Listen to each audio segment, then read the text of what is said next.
suspect this is probably going to be pretty awesome. Because one thing I love in TV and movie is a really good speech. Like a really epic speech. Usually the music does quite a bit of work with it.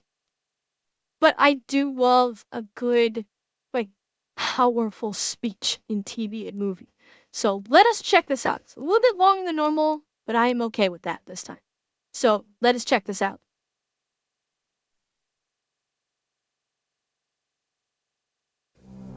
There was this soul I used to torture back in hell. And like a good masochist, he'd call the shots. Burn me, freeze me, hurt me. So, I did. And this went on for centuries. Until one day, for some reason, he missed his daily punishment. And when I returned... Independence Day speech should be amongst theses. Leslie. He was crying. Please, my king, he said. Don't ever forget me again. I promise. I'll be good. It was then that I realized he was so full of self-loathing, void of any self-respect, that no matter the depth of my cruelty, whatever minuscule attention I paid, gave meaning to his pointless existence. Why am I telling you this? Because he reminded me of you. You think I've changed? You, a former angel, powerless and pathetic, a disgraced failure with no better way than to spend your days than nipping at my heels for scraps, to remind you of a time when you once mattered. Fuck. Holy fuck, that was good. Like, he did probably just as good of a job as Tom Ellis. I think he may have been able to put a little bit more oomph into it than Tom Ellis did. But that was powerful. Holy shit, if that's our opener, we're in for a good ride.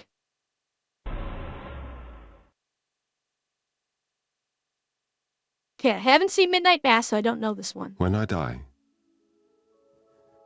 when my body stops functioning, and 5 minutes later my brain cells start dying. But in the meantime, in between, well, maybe my brain releases a flood of DMT, or the psychedelic drug released when we dream, and so I dream. I dream bigger than I've ever dreamed before. Does anybody else think he looks kind of like Tom Hardy? Just then, that side profile really made me think he looks a lot like Tom Hardy.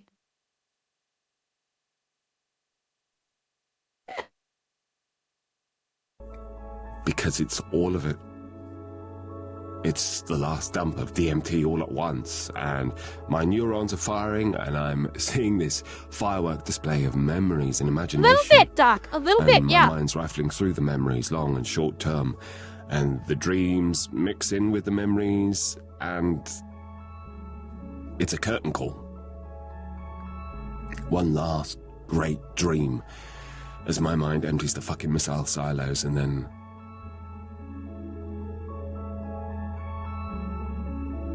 I stop.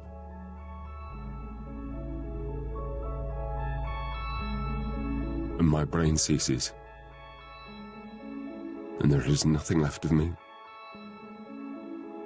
No pain. No memory, no awareness that I ever was. That I ever hurt someone. That I ever killed someone. Everything is as it was before me. And all of the other little things that make me up, the microbes and bacterium and the billion other little things that live on my on my eyelashes and in my hair and in my mouth and on my skin and in my gut and everywhere else. Well, they just keep on living and eating. And I'm serving a purpose. Oh. I'm feeding life. And I'm broken apart. And all the littlest pieces of me are just recycled. And I'm billions of other places. And my atoms are in plants and bugs and animals. And I am like the stars in the night sky. We're there, one moment. And then just scattered around the goddamn cosmos.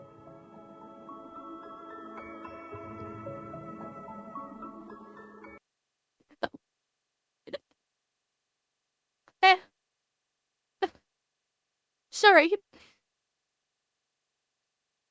Oh. That had me crying a little bit. Oh. Okay. That was powerful. And the last thing he said. Hang on. Oh. The last thing he said in that speech actually reminded me of something. Yeah, this is a voice actor, I believe. The last thing that he said in that speech reminded me of. Okay, Doug. Hopefully, I'll see you next time. He reminded me of something that Neil deGrasse Tyson said, which is the primary components that make up us as human beings is, see if I can remember this, oxygen, nitrogen, carbon, and I think helium? I think. I could be mistaking or forgetting one or two elements. But basically, the most common, the most, the primary elements that make up human beings. Yeah, like water, oxygen, hydrogen, nitrogen, and carbon. Those 5 things are also the 5 most common elements in the universe. So,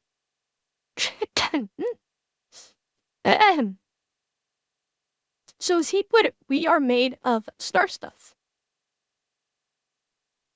And I thought that was beautiful.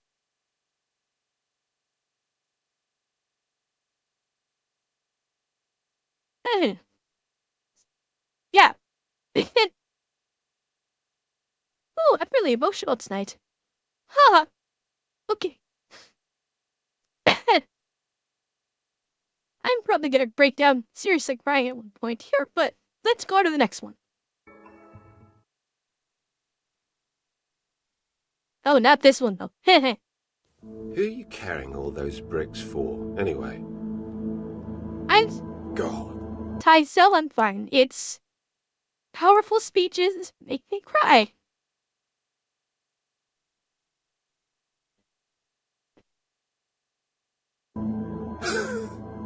Is that it? God? Well, I tell you. Let me give you a little bit of inside information about God. God. And yeah, Blood Moon, I liked Capaldi, but hands down, my favorite Doctor, it is a toss-up between David Tennant and Matt Smith. Those are, without question, my favorite Doctors. Absolutely. I liked Capaldi, but I wouldn't classify him as my favorite. likes to watch. He's a prankster. Look, think about it. He gives man instincts. He gives you this extraordinary gift. And then what does he do, I swear, for his own amusement, his own private, cosmic gag reel? He sets the rules in opposition. It's the goof of all time. Look, but don't touch. Touch, but don't taste. Taste, but don't swallow. And while you're jumping from one foot to the next, what is he doing? Well, he's laughing his sick fucking ass off. He's a tight ass. He's a sadist. He's an absentee landlord. Worship that! Never! I'm here on the ground with my nose in it since the whole thing began. I've nurtured every sensation man has been inspired to have. I care about what he wanted, and I never judged him. Why? Because I never rejected him, in spite of all his imperfections. I'm a fan of man! I'm a humanist. Maybe the last humanist. Who in their right mind, Kevin, could possibly deny the 20th century was entirely mine? All of it, Kevin! All of it. Mine. Oh, I'm peaking, Kevin. It's my time now. It's our time. Okay. I have to say it.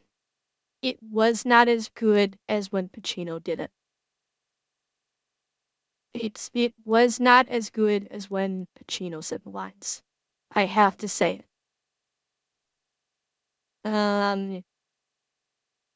But that's because it's fucking Al Pacino. Okay, Sidman. Well, thanks for stopping by. Yeah, Al Pacino delivered those lines in a Pacino way. His delivery was good. His emoting was very good, but it's just you cannot replace Al Pacino with that speech. Al Pacino made that speech with his affect. Absolutely. And hi, diabetes. Not much. We started reacts. And who was it that? Hang on. Blood Moon. Matt Smith, I think, actually had some of the best speeches. Capaldi has that one really great one that I think tops the modern day doctor speeches, but Matt Smith has some really fucking powerful speeches. Some really good ones. I don't know if and hopefully he does one or two of them. During this. Oh god, I'm gonna cry. Oh shit. I'm sorry, but I don't want to be an emperor. That's not my business. I don't want to rule or conquer anyone. I should like to help everyone, if possible. Jew, Gentile, black man, white. We all want to help one another. We're human beings are like that. We want to live by each other's happiness, not by each other's misery. We don't want to hate and despise one another. In this world, there is room for everyone, and the good earth is rich and can provide for everyone. The way of life can be free and beautiful, but we have lost the way. Greed has poisoned men's souls, has barricaded the world with hate, has goose-stepped us into misery and bloodshed. We have developed speed, but we have shut ourselves in. Machinery that gives abundance has left us in want. Our knowledge has made us cynical, our cleverness hard and unkind. We think too much and feel too little. More than machinery, we need humanity. More than cleverness, we need kindness and gentleness. Without these qualities, life will be violent and all will be lost. The aeroplane and the radio have brought us closer together. The very nature of these inventions cries out for the goodness in men, cries out for universal brotherhood, for the unity of us all. Even now, my voice is reaching millions throughout the world, millions of despairing men, women and little children, victims of a system that makes men torture and imprison innocent people. To those who can hear me, I say, do not despair. The misery that is now upon us is but the passing of greed, the bitterness of men who fear the way of human progress. The hate of men will pass and dictators die, and the power they took from the people will return to the people. And so long as men die, liberty will never perish. Soldiers, don't give yourselves to brutes, men who despise you, enslave you, who regiment your lives, tell you what to do, what to think and what to feel, who drill you, diet you, treat you like cattle, use you as cannon fodder. Don't give yourselves to these unnatural men with machine minds and machine hearts. You are not machines. You are not cattle. You are men. You have the love of humanity in your hearts. You don't hate. Only the unloved hate. The unloved and the unnatural. Soldiers, don't fight for slavery. Fight for liberty. In the 17th chapter of St. Luke it is written, the kingdom of God is within man. Not one man, nor a group of men, but in all men, in you. You, the people, have the power to create machines, the power to create happiness. You, the people, have the power to make this life free and beautiful, to make this life a wonderful adventure. Then, in the name of democracy, let us use that power. Let us all unite. Let us fight for a new world, a decent world that will give men a chance to work, that will give youth a future, and old age a security. By the promise of these things, brutes have risen to power, but they lie. They do not fulfill their promise. They never will. Dictators free themselves, but they enslave the people. Now, let us fight to fulfill that promise. Let us fight to free the world, to do away with national barriers, to do away with greed, with hate and intolerance. Let us fight for a world of reason, a world where science and progress will lead to all men's happiness. Soldiers, in the name of democracy, let us all unite!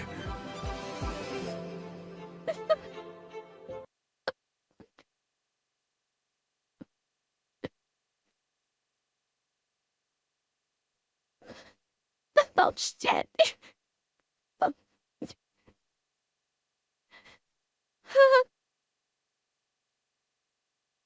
Oh my god. Uh, every time I hear that. Oh god.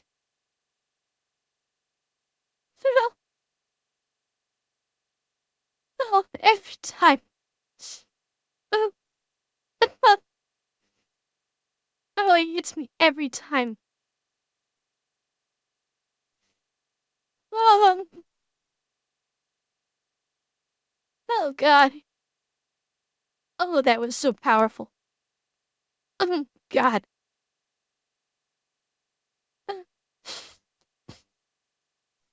Oh, oh my god.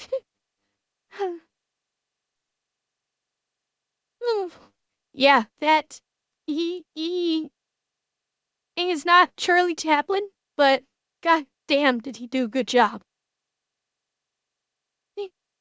I think Charlie's hits harder because of the audio quality. Because it's that old-timey, scratchy audio quality. For some reason, that just hits even harder. The old-timey radio audio quality of that scene just hits like a goddamn semi-truck. Oh, jeez. Oh, Marsh. Yeah. Oh, I know. I know, Doc. I mean, it came out when it did for a very specific reason, is why it came out. A Shadow Call, I have not seen The Great Dictator myself, but I have seen that scene, and I bawled like a baby when I saw it the first time, too. I did. Oh, boy. Okay. Next word.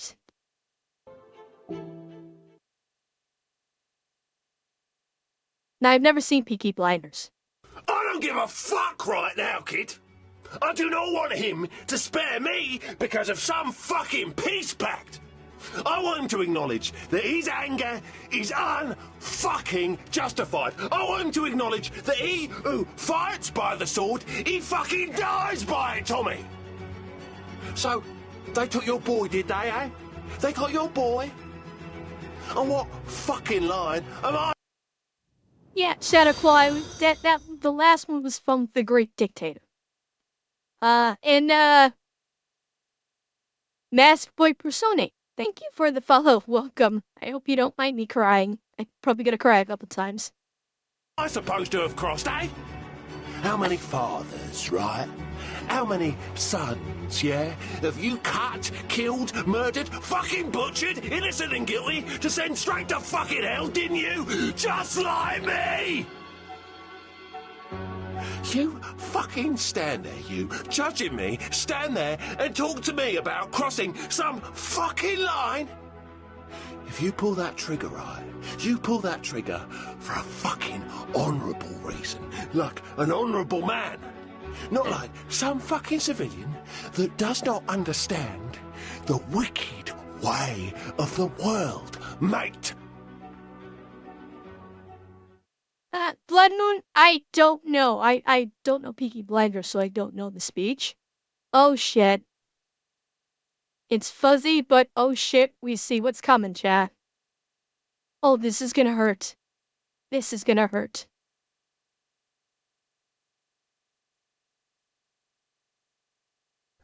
Let me ask you a question about this brave new world of yours. When you've killed all the bad guys, and it's all perfect and just and fair, when you have finally got it exactly the way you wanted, what are you going to do with the people like you? The troublemakers. How are you going to protect your glorious revolution from the next one? It's not a game. This is a scale model of war.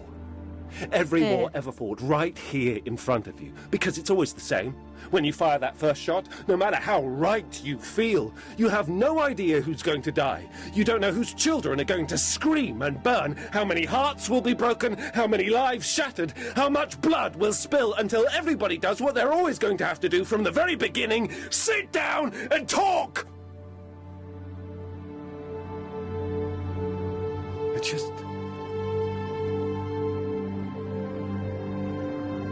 I just want you to think.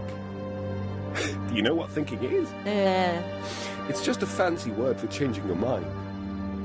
This is not a war. I fought in a bigger war than you will ever know. I did worse things than you could ever imagine, and when I close my eyes, I hear more screams than anyone could ever be able to count. And do you know what I do with all that pain? Shall I tell you where you put it? You hold it tight. I don't know, Chad. Till it burns your hand. And you say this: no one else will have to live like this. No one else will have to feel this pain. Not on my watch. No. I'm sorry. He's a very talented voice actor. It didn't work. That one just didn't. And yeah, Peter Capaldi's delivery was 100 times better. 100 times better. He's obviously a very talented voice actor, voiceover artist, but yeah, it's actually in song it's Doc. Yes, but also the elevation of the voice wasn't there.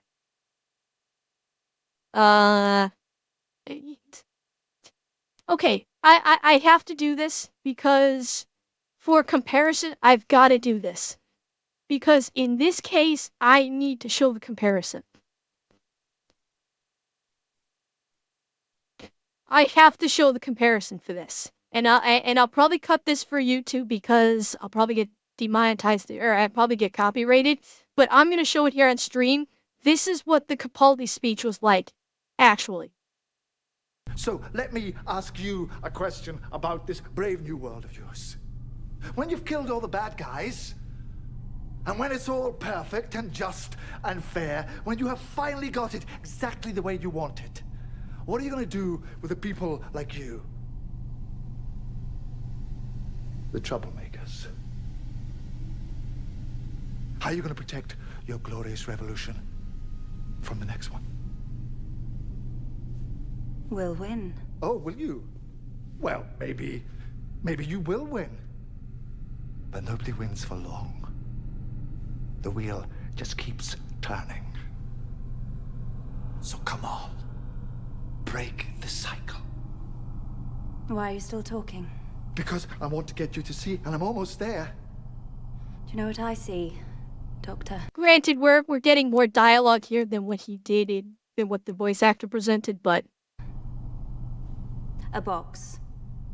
A box with everything I need. A 50% chance. For us too. And we're off! Fingers on buzzers! Are you feeling lucky? Are you ready to play the game? Who's gonna be quickest? Who's gonna be luckiest? This is not a game! No, it's not a game, sweetheart, and I mean that most sincerely. Why are you doing this? Yes, I'd quite like to know that too. You set this up, why? Because it's not a game, Kate. This is a scale model of war. Every war ever fought right there in front of you. Because it's always the same. When you fire that first shot, no matter how right you feel, you have no idea who's going to die.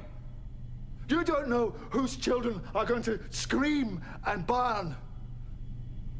How many hearts will be broken? How many lives shattered? How much blood will spill until everybody does what they were always going to have to do from the very beginning? Sit down and talk! Listen to me, listen. I just want you to think. Do you know what thinking is? It's just a fancy word for changing your mind. I will not change my mind. Then you will die stupid. Alternatively, you could step away from that box. You could... I would say Tennant's run is more consistently good than Peter Capaldi's run. Peter Capaldi's run kind of flagged in some spots. It was good, but David Tennant's run was more consistently good. Walk right out of that door and you could stand your revolution down. No. I'm not stopping this, Doctor. I started it. I will not stop it. You think they'll let me go after what I've done? You're all the same, you screaming kids. You know that? Look at me. I'm unforgivable. Well, here's the unforeseeable. I forgive you. After all you've done, I forgive you. You don't understand. You will never understand. I don't understand? Are you kidding me? Of course I understand. I mean, you call this a war, this funny little thing? Oh, yeah. This is not a war. I fought in a bigger war than you will ever know. I did worse things than you could ever imagine. And when I close my eyes, I hear more screams than anyone could ever be able to count. And you know what you do with all that pain? Shall I tell you where you put it? You hold it tight till it burns your hand. And you say this: no one else will ever have to live like this. No one else will ever have to feel this pain. Not on my watch. Yeah, I mean, this guy was good. He's good. Like, he's done very well with the other one so far, but he just, yeah. And honestly, Doc, I'd say the other guy wasn't enough anger. The other guy this guy didn't exhibit enough anger. Like, in some of those where Capaldi was angry, he was fiercely angry. This one didn't have enough of that, and it didn't have the sadness, like you were saying. Not voice, yeah. So that Doctor Who, the others have been very good. His Doctor Who speech did not work. It just didn't work. Yeah. It controlled radiant sadness. Well, and it was controlled, but it was barely controlled. That's the key thing. It is Capaldi's was barely controlled. Like it was getting ready to come out. That too, Robo. That too. Okay. I don't make mistakes. I'm not just like the rest of you. Yes, I'm Blood Moon, it stronger. was. I'm smarter. I'm better. I am better. I'm not some weak-kneed fucking crybaby that goes around fucking apologizing all the time. And why the fuck would you want me to be? All my life, people have tried to control me my whole life. Rich people, powerful people have tried to muzzle me, cancel me, keep me impotent and obedient like I'm a fucking puppet. And you know what? It worked. Because I allowed it to work. And guess what? If they can control me, then you can bet your ass they can control you. They already do. You just don't realize it. I'm done. I am done apologizing. I'm done being persecuted for my strength. You people should be thanking Christ that I am who I am because you need me. You need me to save you. You do. And I am the only one who possibly can. You're not the real hero. Okay, Diabetes. I'm the real hero. I'm the real hero. Now, I never saw this speech in The Boys. I think I stopped watching The Boys after maybe season 2. So I never saw that speech. I will say, he does a very good American accent. Because I believe I'm guessing this guy's British. Very good American accent. Shannon Gibbon, thank you for the follow and welcome. You think so? I never played Borderlands, so I really don't know Handsome Jack, but at least his American accent's quite good. Oh, okay, this is one I haven't seen, so I'm blind on this one. Hello, Ivar. There's no mistaking you. It appears my return is not welcome. This was a show. God, for the life of me, I forget what network it aired on, but this is a show called Vikings. It was like I almost kind of want to say it was a direct competitor with Game of Thrones because it was out about the same time. It was History Channel. Okay, History Channel. I'm pretty sure it came out around the same time as Game of Thrones, so it was kind of History Channel's attempt to compete with Game of Thrones. You've obviously all made your mind up about me. I cannot blame you for that, huh? So, all right, boys. Who's going to do it then, huh? Who's going to kill me? Oh, I don't mind. Go ahead, please. Oh, what about you, Vitzek? Do you think you're a man now, huh? I dare you. Or put me out of my misery. Yeah, Sharklaw, I'd say probably. Do it. Do it, do it, do it, do it! Look at these people. They no longer support me. Look, why would they? I am your leader. And I just left. What kind of leader does that, eh? What kind of king abandons his people?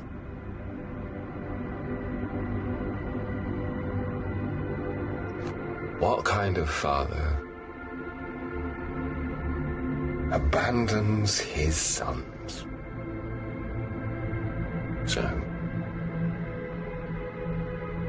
well, who wants to be king? Well, you know how this You must have works. liked the show then, Firestorm. If you want to be king, you must kill me. Take it. No.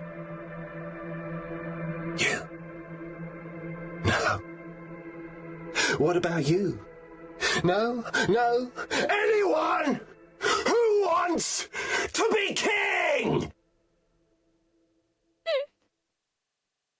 Good delivery. I mean, it was a pretty impressive speech to me. I've got no basis for comparison. Okay, so Firestorm, it was a good delivery? Okay. Yeah, it certainly seemed like it. It certainly seemed like, he delivered it well. Oh, no. I've seen things you people wouldn't believe. Attack ships on fire off the shoulder of Orion. I've watched sea beams glitter in the dark near the Tannhauser-Gate. Blade Runner, Balch. This is the Tears in the Rain speech. All those moments will be lost in time. OG, blood. OG. Like tears in rain.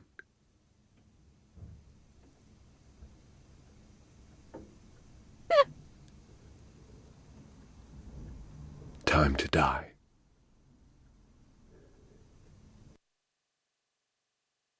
It's good that he got himself that he was able to cry like on command like that.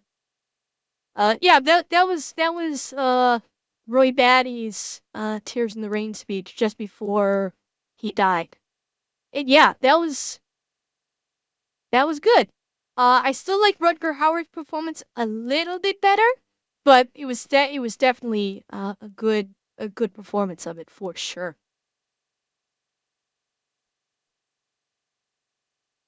I never watched Andor, so Calm. Kindness. Kinship. yeah, Rowboat, it did hit that Love. much harder. I've given up all chance at inner peace.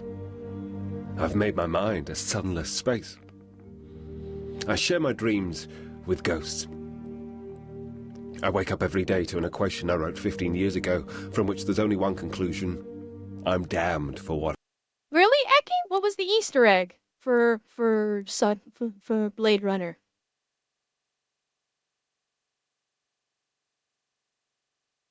I don't remember that Easter egg, unless it was in Phantom Liberty, because I did not play Phantom Liberty.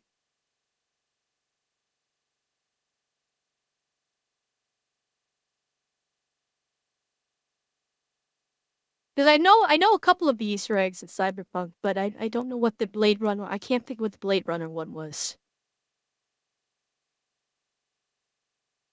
What I do. My anger, my ego, my unwillingness to yield, my eagerness to fight, they've set me on a path. Oh, really? Okay. Okay. I don't think I ever found that Easter egg. And Shadowclaw, Blade Runner Blade Runner did not have an anime or 3D animation or anything. Blade Runner was a live action movie first and foremost. Blade Runner was that may be possible. I don't remember seeing it. That may be possible that that they did a prequel before the sequel came out. That's possible. From which there is no escape. I yearn to be a savior against injustice without contemplating the cost, and by the time I look down... Oh, there's did no they? longer any ground Okay. beneath my Okay. feet. What is my sacrifice? I'm condemned to use the tools of my enemy to defeat them. I burn my decency for someone else's future. I burn my life to make a sunrise that I know I'll never see. No, the ego that started this fight will never see a mirror or an audience or the light of gratitude. So what do I sacrifice? Everything! And I will say, like, in a lot of these speeches, and I said this at the very beginning, the music does do a pretty hefty amount of lifting. to make the speeches so impactful.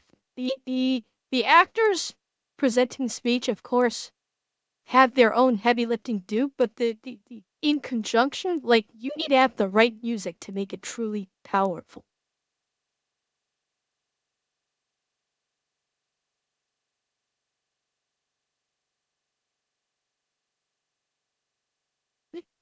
There we go. You're right. I hate people. Scared of them. Okay, I might look into Been it, Shadow scared of Claw. them practically my whole life. And people I loved. People I trusted. Have done the absolute worst to me.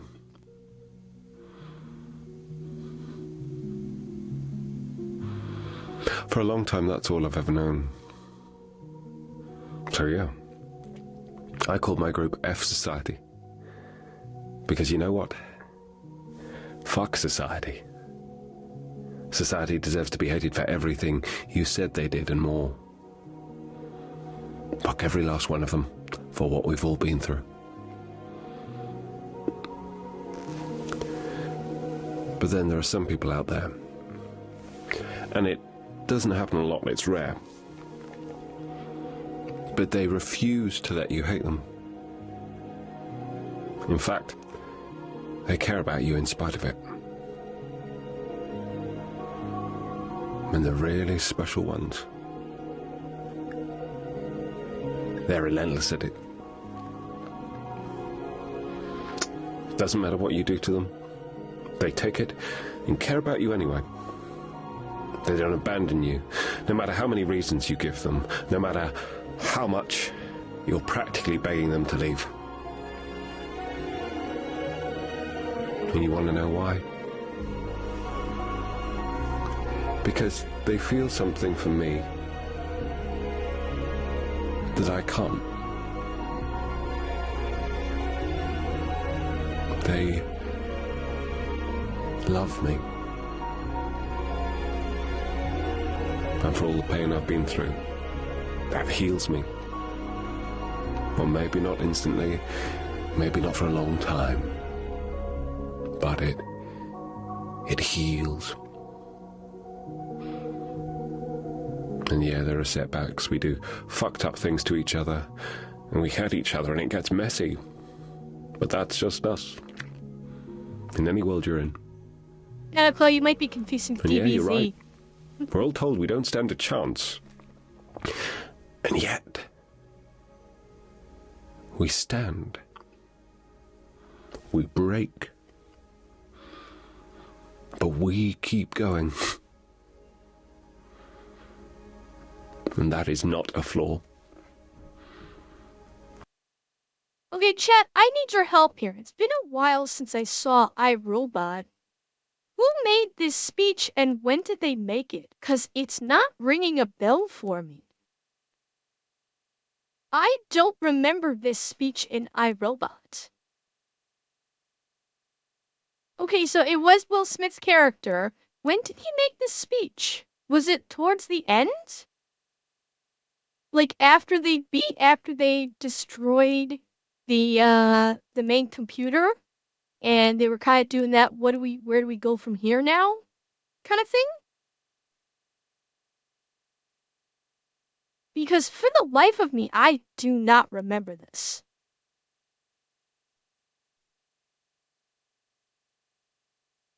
Was he okay? So it was near the end after the big battle was won, and he was talking to Sonny, because I guess Sonny was probably questioning where he goes because people hate him. I'm guessing that's where it was. God, yeah, I don't remember it at all. Weird. That is what makes us.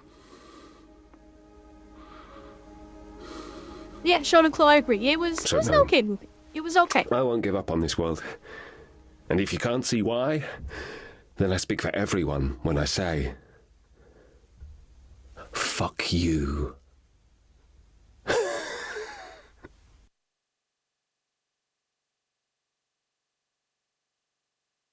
don't know, maybe he was talking to the big computer at the end. I don't know. I don't remember it, but oh well.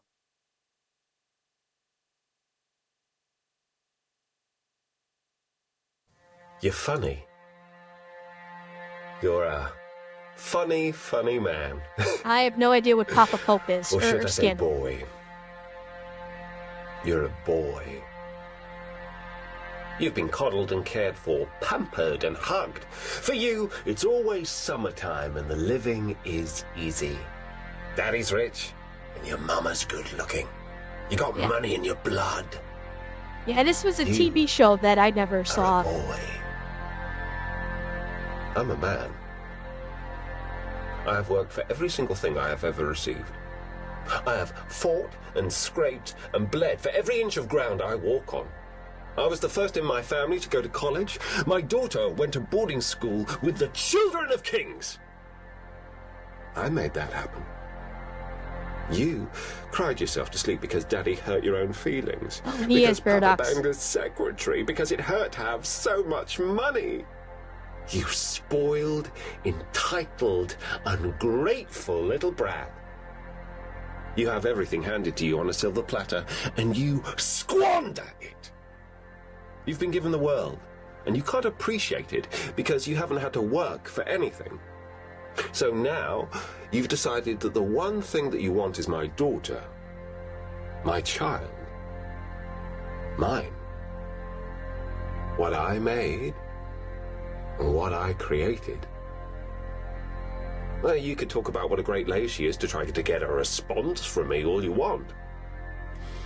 But guess what? I'm actually, quite literally, above your pay grade. Which means that I know that you believe that you're in love with her, as wrong as you may be. You love that she is a door-marked exit. You love that she is your way out. Because if you're with Olivia Pope, you don't have to fulfill your father's dream of being president. If you're with Olivia, you no longer have to be your father's son. An apple never falls far from the tree. You are always going to be Senator Grant's disappointing boy, Fitz. And she is always going to be the formidable Olivia Pope. Don't use the person that I made to make you into a man. You're a boy. And sadly, boy, I know everything about you. You disappoint me as a suitor for my daughter's hand.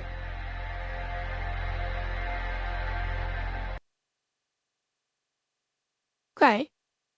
I've never seen the show, but that was a good speech. I liked the speech. It was very good. And he presented it very well.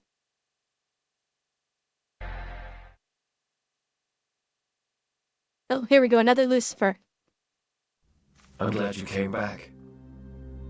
I needed to get my parking validated. So your items were never recovered? No. Earlier, you said that the items weren't that important, yet now you seem very upset that they're gone.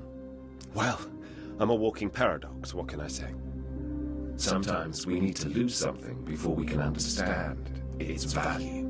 I didn't lose Okay, Bulge. anything. You were the victim of a crime.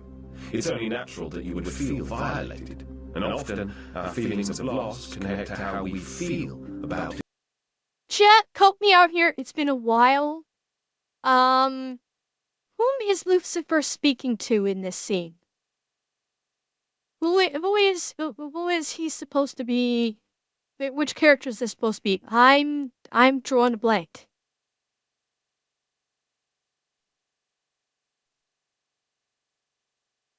Like, is it supposed to be some kind of like eternity or something like that? Because I'm not sure whom he's speaking to here. who we are. Oh, right, so we're back on that, are we? You want to talk about my identity? Well, yes, because you're the devil. You told me your names, but you left out a few others. Abaddon, Belial, Prince of Darkness. Someone's been brushing up on their Sunday school. Yes, but before you fell, you were known as Samael, the Lightbringer. I don't go by that name anymore. That was a name that connotated your father's love for you. Right. Was casting his son into hell also an expression of his love? No, God didn't cast you out of heaven because he was angry with you.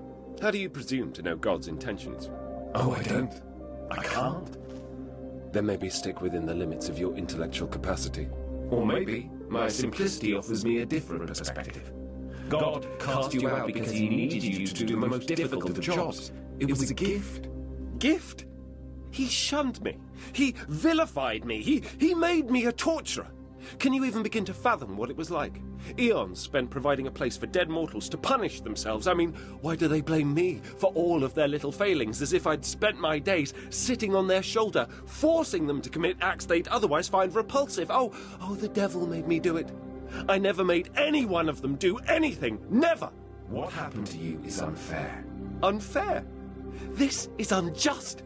For all eternity, my name will be invoked to represent all their depravity. That is the gift that my father gave me. It was an act of love. How do you know? Because you are his favorite son, Samael. Do not call me that, please. You are his fallen angel. But here's the thing. When angels fall, they also rise. All you have to do is embrace all that you are. I can't. Yes, you can. You just have to be open to the process. You don't understand. I can't. But why? Because they've stolen from me!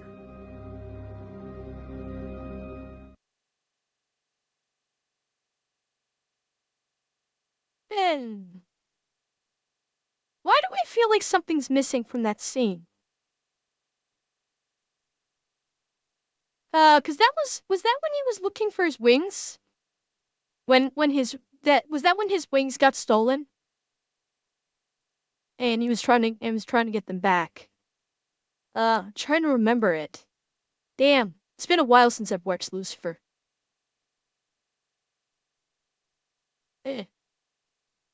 Yeah.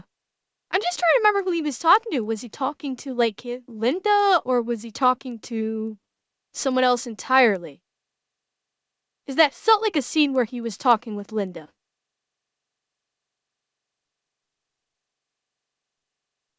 I don't know.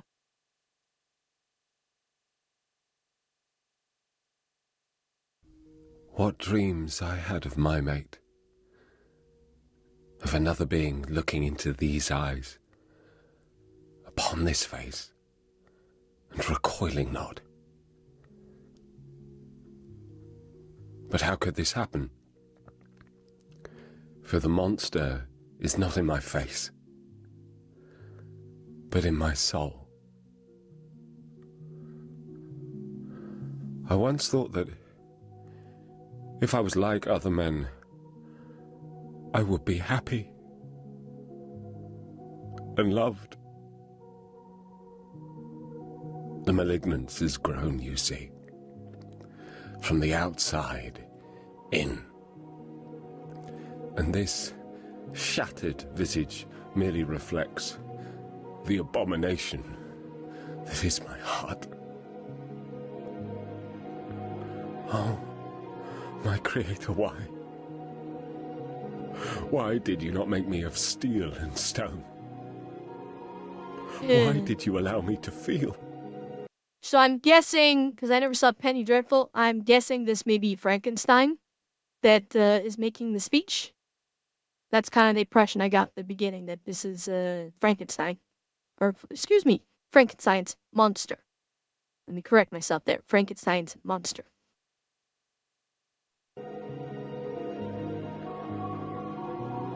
I would rather be Oh, is that what it the was, corpse Salos? Okay. I was than the man I am. Go ahead. Pull the trigger. It would be a blessing.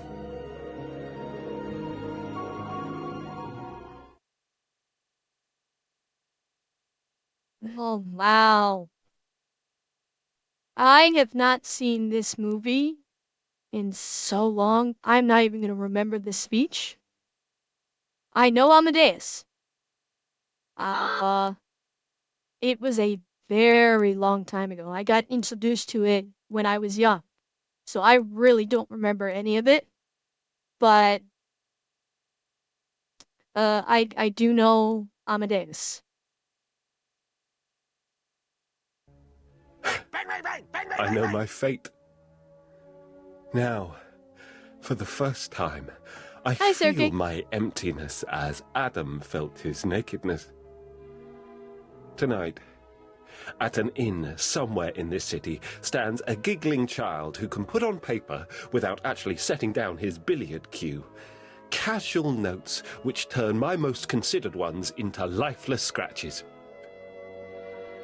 You gave me the desire to serve you, which most men do not have, then saw to it that the service was shameful in the ears of the server. You gave me the desire to praise you, which most do not feel, then made me mute. You put into me a perception of the incomparable, which most men never know, then ensured that I would know myself forever mediocre. Why? What is my fault? Until this day, I have pursued virtue with rigor. I have labored long hours to serve my fellow men. I have worked and worked at the talent you allowed me. You know how hard I've worked, solely that in the end, in the practice of the art which alone makes the world comprehensible to me, I might hear your voice. And now, I do hear it. And it says only one name. Mozart. Spiteful, sniggering, conceited, infantine Mozart, who has never worked 1 minute to help another man. Shit-talking Mozart! Him you have chosen to be your sole conduct! And my only reward, my sublime privilege, is to be the sole man alive in this time who shall clearly recognize your incarnation. So be it. From this time, we are enemies, you and I. I'll not accept it from you. Do you hear? They say that God is not mocked. I tell you, man is not mocked. I am not mocked. They say the spirit bloweth where it listeth. I tell you, no. It must list to virtue or not blow at all. You are the enemy. And this I swear. To my last breath, I shall block you on earth as far as I am able. What use, after all, is man, if not to teach God his lessons? Okay, that last line was pretty powerful, I must say. I don't remember the speech because I'm pretty sure it was Salieri talking to Mozart, but that last line was quite powerful, I must say. Yeah, and like I said, it's been so long, I've completely forgotten the movie. But I mean, his performance was fantastic. It was a fantastic performance just now. So I've no complaints.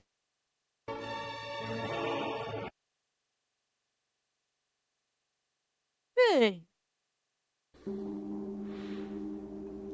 We both had done the math. Well, Kelly added it all up and... well, she knew she had to let me go. I added it up and I knew that I had lost her. Because I was never going to get off that island.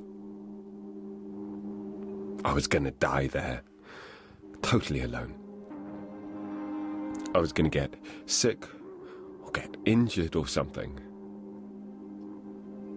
The only choice I had, the only thing I could control.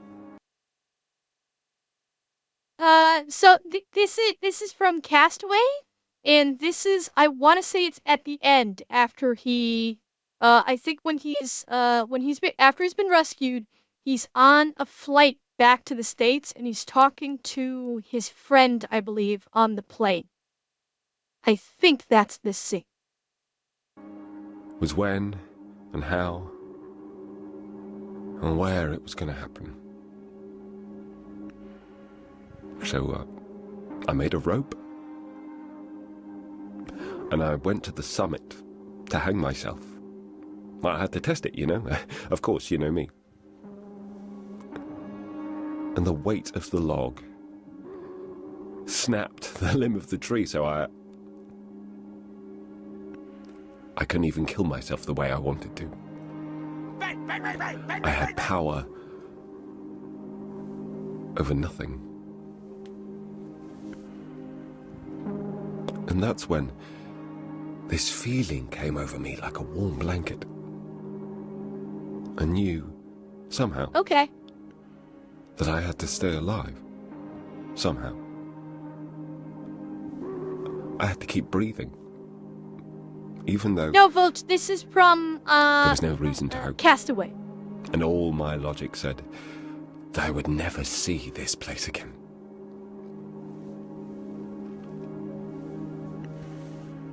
So that's what I did. I stayed alive. I kept breathing.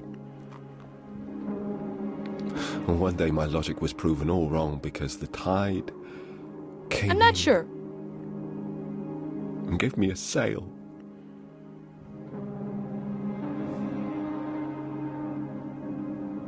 And now here I am.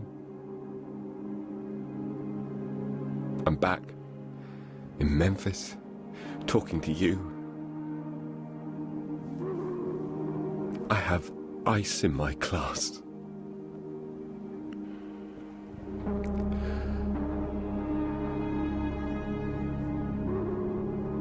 And I've lost her all over again.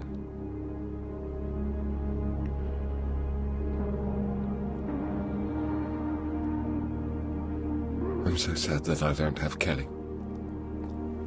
But I'm so grateful that she was with me on that island. And I know what I have to do now. I gotta keep breathing. Because tomorrow, the sun will rise. Who knows what the tide could bring?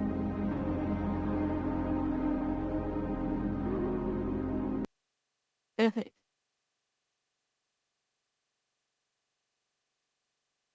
Eh.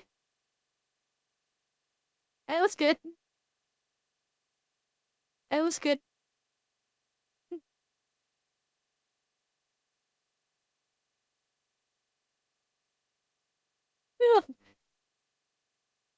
Yeah.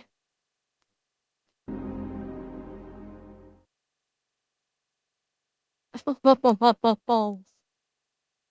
I don't have to tell you that things are bad. Everybody knows things are bad. It's a depression. Everybody's out of work or scared of losing their job. The dollar buys a nickel's worth. Banks are going bust. Shopkeepers keep a gun under the counter. Well, punks are running wild in the street, and there's nobody anywhere who seems to know what to do, and there's no end to it. We know the air is unfit to breathe, and our food is unfit to eat.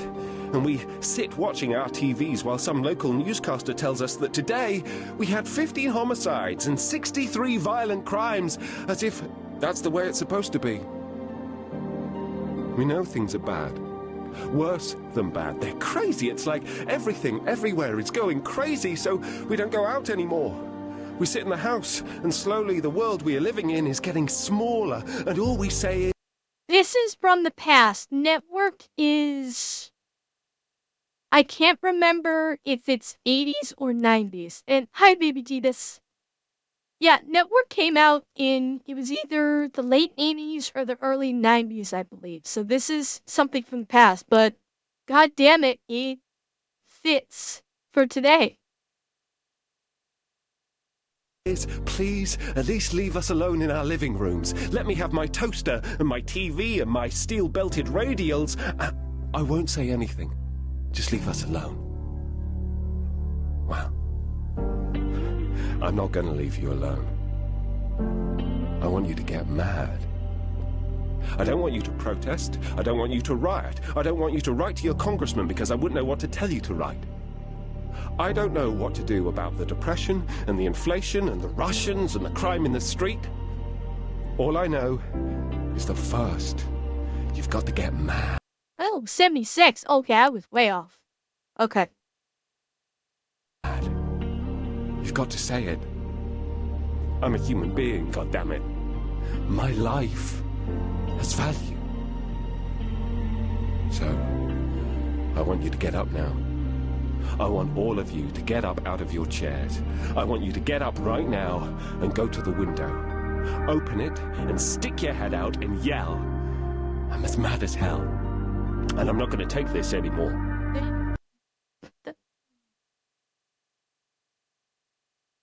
Okay, I'll hang on. Let me let it play out. I want you to get up right now. Sit up, go to your windows, open them, and stick your head out and yell, I'm as mad as hell, and I'm not gonna take this anymore! Okay. Things have got to change, but first, you've got to get mad. You've got to say, I'm as mad as hell, and I'm not gonna take this anymore. Then we'll figure out what to do about the depression and the inflation and the oil crisis. But first, get up out of your chairs, open the window, stick your head out, and yell and say it. I'm as mad as hell, and I'm not gonna take this anymore. Okay. I didn't realize that it was, I didn't realize it was, he said the line multiple times. I was not aware of that. So, yeah, that was good.